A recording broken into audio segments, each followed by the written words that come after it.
అరుణాచలేశ్వరాయ నమః. 58వ లేఖ. సర్వసమత్వం. గడచిన వేసంగిలో భగవాన్ సాయంకాలం కూర్చోడానికి సౌకర్యంగా ఉంటుందని హాలుకు వెలుపల పందిరి వేశారు. ఆ పందిరికి పడమట వైపున వట్టివేళ్ల తడికలు కట్టి తడికలను ఆనుకుని భగవాన్లు సోఫా వేసేవాళ్ళు. సాయంత్రం ఆ సోఫాకు తూర్పు దిశగా పురుషులందా కూర్చుంటే భగవాన్ దక్షిణాభిముఖులై దక్షిణామూర్తి వలె కూర్చుండేవారు. వారి పాదాలకెదురుగా మేమంతా కూర్చుండేవాళ్ళం. మా దృష్టి సూటిగా ఉంటే భగవత్ పాదార వింద దర్శనం.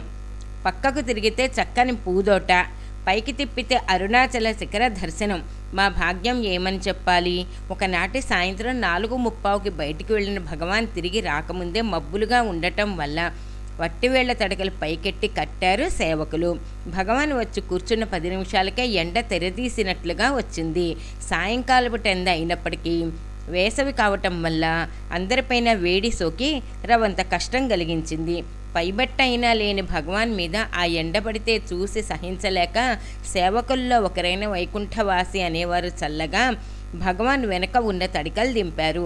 భగవాన్ చూడలేదది వారి తలపు. వేదపారాయణ జరుగుతూ ఉండటం వల్ల భగవాన్ చూడనట్లే ఊరుకున్నారు.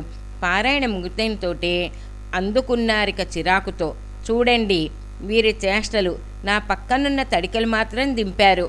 మిగతా వారంతా మనుషులు గారు కాబోలు, స్వామికి మాత్రం ఎండ తగలకూడదు, మిగతా వారందరికీ తగిలినా పర్వాలేదు, స్వామికి మాత్రం ప్రత్యేకం, ఎట్లాగైతేనేమి సామిత్వం నిలబెడుతున్నారు. పాపం ఇట్లాగుంటే గాని స్వామి కాడు కాబోలు. ఎండ తాకకూడదు, గాలి సోకకూడదు, వెలుగు చూడకూడదు, కదలకూడదు, మెదలకూడదు, కాళ్ళు చేతులు ముడుచుకొని సోఫా మీద కూర్చోవాలి. ఇది స్వామి తత్వం. దానికేం లోపం వస్తుందోనని ఇందరిలో నన్ను ప్రత్యేకించి చూపిస్తూ స్వామిత్వం నిలబెడుతున్నారెట్లాగో నన్నారు భగవాన్. పాపం మా సేవకులు బెదిరి యథాప్రకారం తడికలు ఎత్తి వేశారు. సెంజకింజాయలు భగవాన్ పైన సోకి కనుల కెంపులో కలిసిపోయినవి. అగరవత్తుల ధూపం అన్ని దిశలా వ్యాపించి చల్లని పిల్లగాడ్పుతో సఖ్యం చేసుకుని భగవాన్ పాదపద్మములకు ప్రణమిల్లి భక్తులందరకు వింజామరలు విసిరింది. శివార్పణమస్తు.